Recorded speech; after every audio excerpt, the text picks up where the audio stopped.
इसलिए हमारे लिए काम ही मेरी पहचान है, विकास ही मेरा लक्ष्य है। हर वीर की कसम है, कश्मीर की कसम है, लगे माथे पर खून से तफसीर की कसम है। हर वीर की कसम है, कश्मीर की कसम है, लगे माथे पर खून से तफसीर की कसम है। हम मिटा देंगे तेरे पाक सरजमी से, हमें तो भारत माँ के तस्वीर की कसम है। चलिए, मैं इसके बाद विधायक जी से कुछ बात करने का प्रयास कर रहा हूँ, आगे क्या रणनीति रहेगा। जिस सामाजिक काम हमारे विरोधी को भ्रष्टाचार दिखता है जी। हमारा जो विरोधी है ना, उसके नजर में सामाजिक काम भ्रष्टाचार है। नमस्कार, मैं रंजीत कुमार। फिलहाल मैं पहुंच गया हूं फुलवरिया में। कल की बिहार न्यूज चैनल में आपका स्वागत है। मैं पहुंच गया फुलवरिया में। आप देख सकते हैं यहाँ पे ये वर्तमान विधायक पवन जायसवाल जी का आवास है। आप देख सकते हैं यहाँ पे काफी खूबसूरत ये फूल का नजारा, ये सब चीज देख सकते हैं। मैं उनके आवास पे पहुंच गया हूँ। ढाका विधानसभा क्षेत्र के अंदर जिस प्रकार की सिचुएशन है, यहाँ पे काफी घमासान लड़ाई मतलब हो चुका है। यहाँ पे विधायक जी से बात करने का प्रयास कर रहा हूँ। उससे पहले, हर वीर की कसम है, कश्मीर की कसम है, लगे माथे पर खून से तफसीर की कसम है। हर वीर की कसम है, कश्मीर की कसम है, लगे माथे पर खून से तफसीर की कसम है। हम मिटा देंगे तेरे पाक सरजमी से, हमें तो भारत माँ के तस्वीर की कसम है। चलिए, मैं इसके बाद विधायक जी से कुछ बात करने का प्रयास कर रहा हूँ, आगे क्या रणनीति रहेगा, किस प्रकार से आगे लोगों के साथ बिहेव रखेंगे। सबसे पहले कल की बिहार न्यूज चैनल में सर आपका स्वागत है। धन्यवाद है।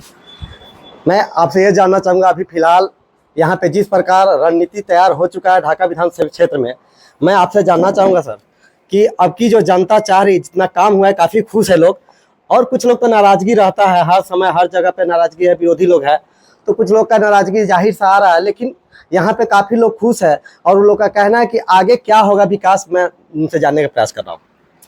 ये जो चीज़ का जिम्मेवारी लोगों ने हमको दिया, मैंने अपने 2 बार के 10 साल के विधायक कार्यकाल में पूर्णतः ईमानदारी से प्रयास किया कि हम उस पर खरा उतरें, और उस दिशा में मैंने काम किया है। इसलिए मेरे मन में कोई कसक नहीं है कि हम ये काम नहीं कर पाए। हाँ, जो काम अभी शुरू हुआ है उसका समापन अभी संभव नहीं है। तो 2026 में जनता का आशीर्वाद, ऊपर वाले का आशीर्वाद जब मिलेगा तो फिर उन सभी काम को, जो काम रनिंग में है, जो काम अभी शुरू हुए हैं, उन सभी काम को 2026 में जनता को सुपुर्द कर देंगे। यानी काफी लोगों का कहना है कि लास्ट समय में आने के बाद में शिलान्यास कर रहे हैं, काम को पूरा नहीं कर पा रहे हैं। कौन काम? जैसे बताइए, किसी काम का नाम बताइए आप। ऐसा कोई काम ही नहीं है जिस काम शिलान्यास किए हो जो काम शुरू नहीं हुआ। शुरू हो गया है, यानी उन लोगों का कहना है कि लास्ट में शुरू हुआ है। ये काम 5 साल के लिए बने थे, हम 4.5 साल के लिए बने नहीं थे। हम विधायक अगर 5 साल के लिए बने हैं तो अंतिम समय तक भी हम काम करेंगे ना जी। तो जो काम अंतिम समय में होगा उसका समापन तो अंतिम समय में हो नहीं सकता है जी।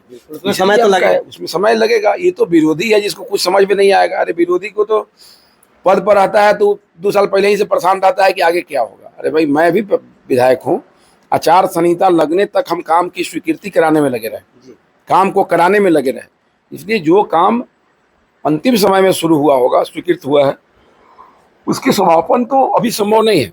उसका समापन तो 2026 में होगा जी। तो हड़बड़ी क्या है? मैंने तो करा दिया। इसलिए हमारे लिए काम ही मेरी पहचान है, विकास ही मेरा लक्ष्य है, और ढाका की तरक्की मेरी जिम्मेवारी है जी।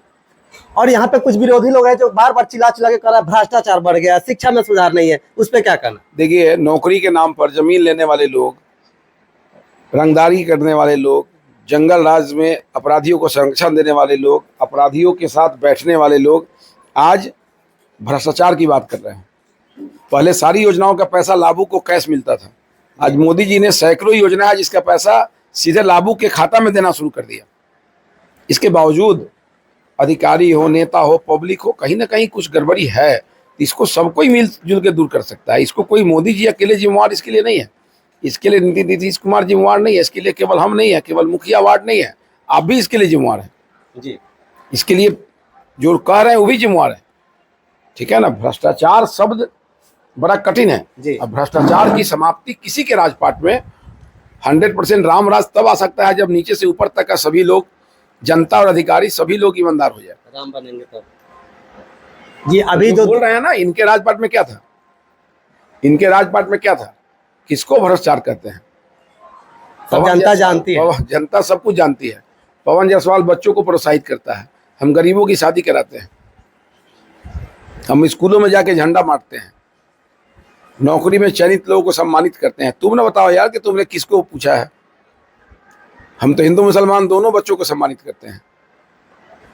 हालांकि यहाँ पे सारा जानता है, इतना जरूर जानते हैं कि कहीं भी सामाजिक अगर काम हो तो उसमें सबसे पहले आप अग्रणी रहते हैं, इसमें कोई शक का बात नहीं है। यही सामाजिक काम हमारे विरोधी को भ्रष्टाचार दिखता है जी हमारा जो विरोधी है ना, उसके नज़र में सामाजिक काम भ्रष्टाचार है जी क्योंकि उसको सामाजिक काम से कोई मतलब है नहीं। वो माई के समीकरण के नाम पर केवल मुस्लिम यादव के वोट को ठगने का काम करता है।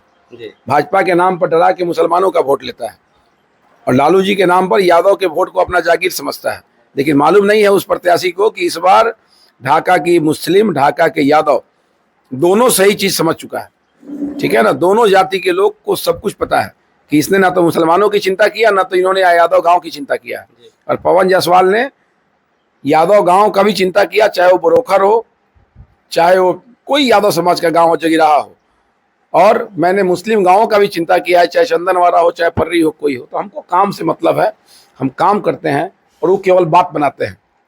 तो वोटर को अपना जागीर समझ लिए है कि ये गठबंधन जो है वोट हमको देवे करेगा भाजपा के डर से। तो इस बार वैसे सभी लोग सबक सिखाने का काम करेंगे उस आदमी को जो जनता के वोट को अपना जागीर समझ लिया। काम है, मैं काम करता हूँ, आप जाइए निष्पक्ष रूप से किसी गांव में चौक चौराहा पर चले जाइए, आप किसी से पूछ लीजिए। जी तो विरोध मेरा भी होगा, हमको भी बहुत लोग हैं जो वोट नहीं देते होंगे। वोट नहीं देना ये समस्या नहीं है जी लेकिन जरूर ही कहते होंगे कि हाँ पवन जायसवाल काम किया। जी उसकी कोई मजबूरी होगी, कोई खून दिया होगा, जान बचा दिया, उसको वोट दे देता है बेचारा। जी या कोई मजबूर है कि हम इस पार्टी को वोट नहीं देंगे, हम इस जाति को वोट नहीं देंगे, हम इस प्रत्याशी को वोट नहीं देंगे, तो कह के वोट नहीं देता है बेचारा कि हमको इस बात पार्टी के नाम पर मजबूर है। वो एक अलग विषय हो गया। लेकिन उनके साथ कौन सा दो काम बताइए, पूर्व विधायक जी का दो काम बताइए जो बहुत बड़ा काम किया। कुछ नहीं मिलेगा आपको। मेरे ही काम को गिनाना शुरू कर देगा, भेलवा में ही कर दिया। स्वीकृत किसके टाइम में हुआ, उसकी स्वीकृति कौन कराया था?